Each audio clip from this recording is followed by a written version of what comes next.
नमस्कार विद्यार्थियों, आज हम ब्रिटिश संसद और संसदीय संप्रभुता पर सीमाओं पर चर्चा करेंगे। ब्रिटिश शासन व्यवस्था के तौर पर ब्रिटिश संसद अत्यंत महत्वपूर्ण है, अत्यंत शक्तिशाली है। कानून निर्माण के संबंध में ब्रिटिश संसद को सर्वोच्च व अंतिम शक्ति प्राप्त है। ब्रिटिश शासन व्यवस्था के अंतर्गत संसद प्रत्येक कानूनों का निर्माण कर सकती है। कानून निर्माण के संबंध में वह एकमात्र संस्था है जो कानूनों का निर्माण करती है। कानून निर्माण के संबंध में अंतिम व सर्वोच्च शक्ति ब्रिटिश संसद के पास है।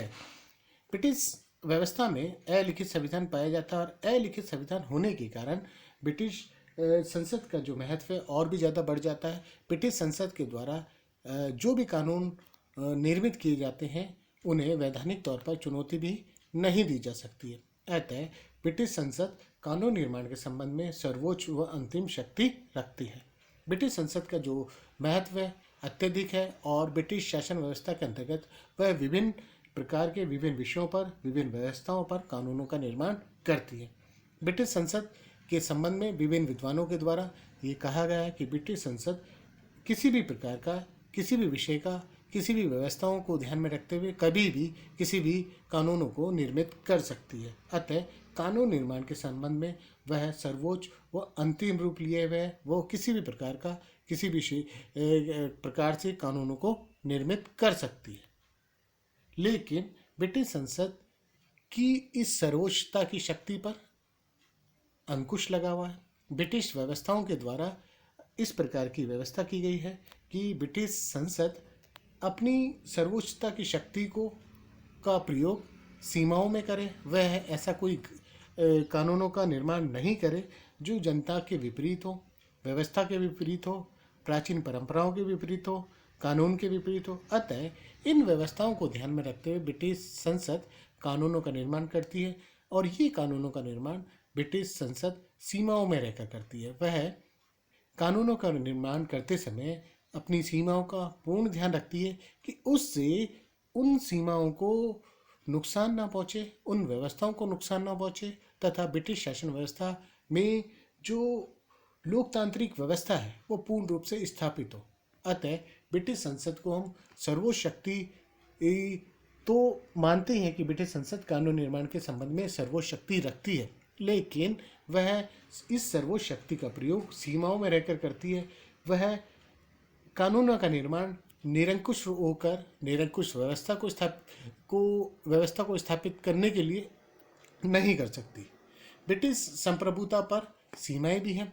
ब्रिटिश संसद जो द्विसदनात्मक व्यवस्थापिका के रूप में कार्य करती है। ब्रिटिश संसद में दो सदन हैं, लॉर्ड सभा और कॉमन सभा। लॉर्ड सभा जो एक कुलीन तंत्रीय संस्था के रूप में दिखाई देता है। इसके जो सदस्य हैं अधिकतर वंशानुगत सदस्य हैं। ये एक स्थायी सदन है और इस स्थायी सदन में अधिकतर वंशानुगत सदस्य, आध्यात्मिक सदस्य, आजीवन सदस्य और कानून से संबंधित सदस्य आते हैं। इस सदन के सदस्यों की संख्या लगभग 700 है और इस सदन के पास विधायी, कार्यपालिका और वित्तीय शक्ति है। दूसरा सदन जो लोक सदन है, जो जनता द्वारा निर्वाचित सदन है, ये इसमें जनता के चुने हुए प्रतिनिधि आते हैं और इसके सदस्यों की संख्या लगभग 650 है और इस सदन में ब्रिटेन, स्कॉटलैंड, उत्तरी आयरलैंड, वेल्स के चुने हुए प्रतिनिधि आते हैं। इनका चुनाव जनता के द्वारा होता है और ये 5 साल के लिए जनता के द्वारा चुनकर आते हैं और ये कार्यपालिका, विधायी, वित्तीय शक्ति का प्रयोग करते हैं। यदि दोनों सदनों के बीच हम तुलनात्मक अध्ययन करें, शक्ति के आधार पर तुलनात्मक अध्ययन करें, तो निश्चित तौर पर लोक सदन जो जनता द्वारा निर्वाचित सदन है, जिसके जो जनता का प्रतिनिधित्व करती है, निश्चित तौर पर उसके पास में शक्ति अधिक है। वह अपनी शक्तियों का प्रयोग करके अपने आप को महत्वपूर्ण व उपयोगी बनाए रखती है। ब्रिटिश संसद पर विभिन्न प्रकार की सीमाएं हैं, उन सीमाओं पर भी हम चर्चा कर लेते हैं। पहला, जनमत। ब्रिटिश जनमत ब्रिटिश संसद की सीमाओं का पूरा ध्यान रखता है। वह ऐसा कोई भी कानूनों को निर्मित नहीं होने देता। ब्रिटिश संसद पर अंकुश लगाए रखता है। ब्रिटिश जनता ऐसे कोई भी कानूनों को निर्मित नहीं होने देती जिससे कि वह जनता की भावनाओं के विपरीत हो।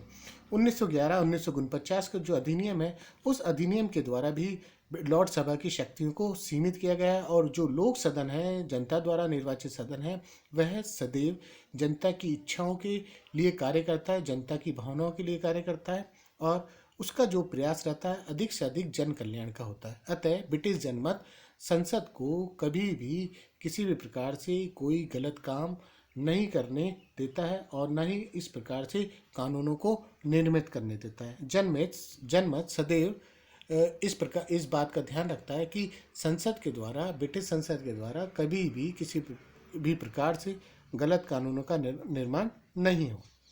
नैतिक बंधन, ब्रिटिश संसद के जो सदस्य हैं नैतिक बंधन का पूर्ण ध्यान रखते हैं, वह नैतिक गरिमा का ध्यान रखते हैं। उनके द्वारा सदैव ये प्रयास रहता है कि वह ब्रिटिश जनता के लिए कार्य करें।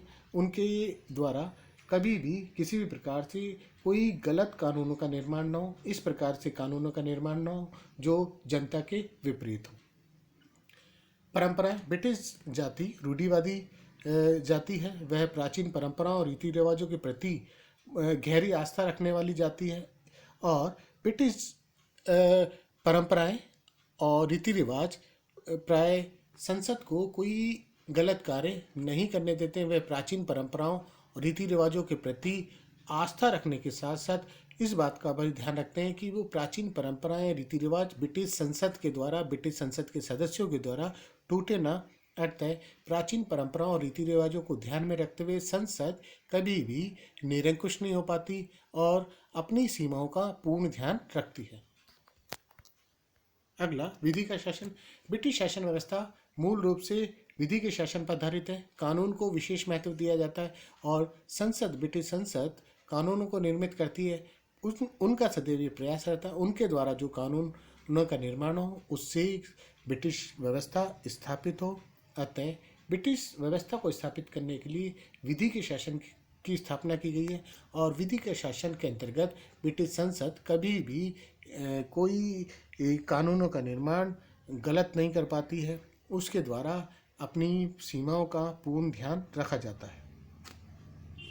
वेस्टमिनिस्टर परिनियम, ब्रिटिश शासन व्यवस्था में 1931 में वेस्ट परिनियम जो अधिनियम आया उसके द्वारा संसद की शक्तियों को सीमित किया गया। संसद अब पहले जैसी शक्तिशाली नहीं रही। संसद के द्वारा अपनी सीमाओं का पूर्ण ध्यान रखा गया और संसद के द्वारा यह प्रयास किया जाने लगा कि संसद अपनी सीमाओं में रहकर कार्य करे, अपनी वही शक्ति का उपयोग करे जो उसको प्राप्त है और उन शक्तियों का उपयोग करते समय ये ध्यान रखे कि ब्रिटिश जनमत, प्राचीन परंपराओं, विधि के शासन आदि को नुकसान न हो।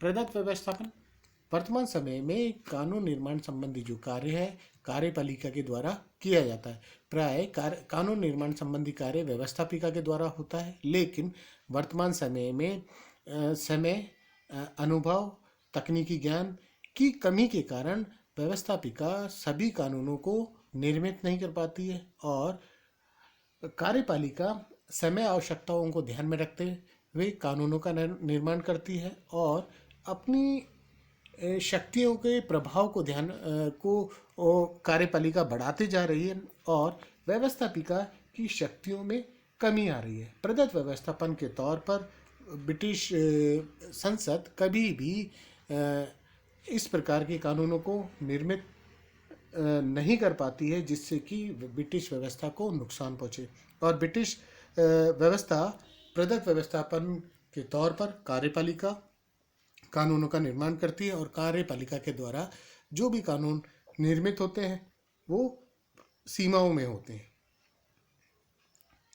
अंतर्राष्ट्रीय कानून एवं संगठन, ब्रिटिश शासन व्यवस्था के अंतर्गत विदेश नीति, अंतर्राष्ट्रीय संबंधों का पूर्ण ध्यान रखा जाता है।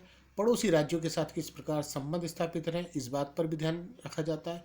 ब्रिटिश शासन व्यवस्था सदैव यह प्रयास करती है कि अंतर्राष्ट्रीय व्यवस्था स्थापित हो, अंतर्राष्ट्रीय कानूनों का पालन हो, अंतर्राष्ट्रीय संगठन में उसकी जो छवि है उसको नुकसान न हो।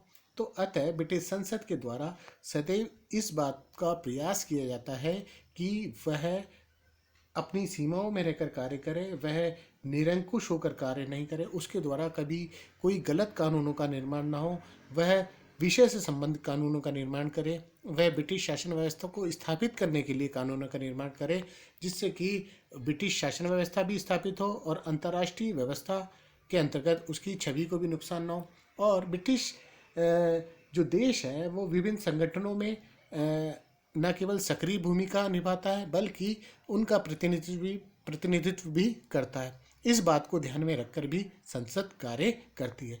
अतः विभिन्न प्रकार के आधारों पर हम कह सकते हैं कि जो ब्रिटिश संसद है वह संप्रभुता की सीमाओं का पूरा ध्यान रखती है। उसके द्वारा कभी भी किसी भी प्रकार से ऐसे ही गलत कानूनों को निर्मित नहीं किया जाता है। अपनी सीमाओं को ध्यान में रखकर कानूनों का निर्माण किया जाता है, जिससे कि ब्रिटिश शासन व्यवस्था एक मजबूत शासन व्यवस्था के तौर पर स्थापित हो, लोकतांत्रिक प्रक्रिया को पूर्ण रूप से विकसित किया जाए, लोकतांत्रिक प्रक्रिया और लोकतांत्रिक उद्देश्यों को स्थापित किया जाए और लोकतांत्रिक आदर्शों को सदैव बनाए रखा जाए। ब्रिटिश देश न केवल संसदीय व्यवस्था को ध्यान में रखते हुए कानूनों का निर्माण करे और संसद सदैव देश हित में, लोक कल्याण में कानूनों का निर्माण कर सके। वह अपनी शक्तियों को उस रूप में प्रयोग करे जो उसके संदर्भ में या उसके पास सीमाओं में आती हैं। अतः ब्रिटिश संसद के द्वारा कभी भी अपनी सीमाओं में से बाहर जाकर अपनी शक्तियों का प्रयोग नहीं करे। वह सीमाओं को, अपनी दायरों को ध्यान में रखकर कानूनों का निर्माण कर सके, जिससे कि ब्रिटिश शासन व्यवस्था और भी ज़्यादा मजबूत हो सके। धन्यवाद।